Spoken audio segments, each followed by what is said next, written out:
11. oktobrī Vidzemes augstskolā norisinājās Rudens asins donoru dienas. Cilvēki gaida rindā, lai izietu iepriekšējās pārbaudes un varētu kļūt par donoriem.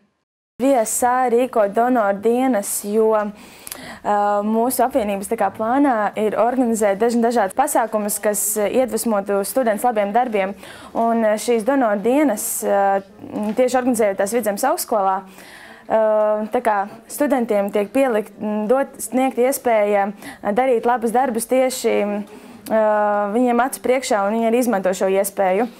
Un, kā jau tika runāts ar daudziem studentiem, tieši Vidzemes augstskolā ir bijusi viņa pirmā reize, kad viņi nodevuši asins, un tieši šī vieta pilnīgi iedvesmo viņus darīt šo labo darbu un palīdzēt citam cilvēkam.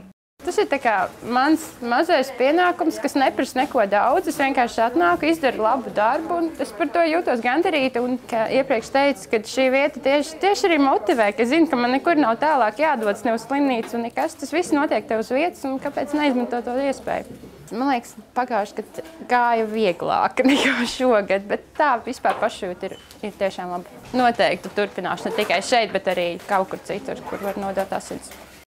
Asins nodošana nenoliedzami rada labas emocijas, taču, lai tās ziedotu, ir jāievēro sekojoši nosacījumi.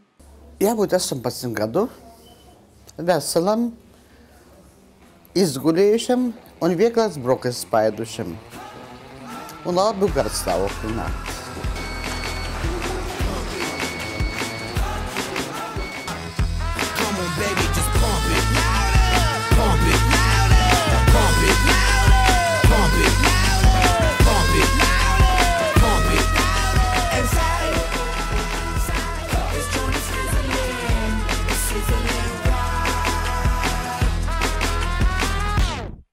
Donoru dienas norisinās kā paredzēts 2 reizes gadā. Tas ir rudenī, kā tagad, kā šodien tieši oktobra sākumā, un arī pavasarī. Diemžēl pavasarī pagājušajā gadā mums izkrita, jo nesanāca izvēlēties pareizu laiku, bet nākamgad, tas ir 2012. gadā, tas tiešām tiks organizēts un viss notiksies.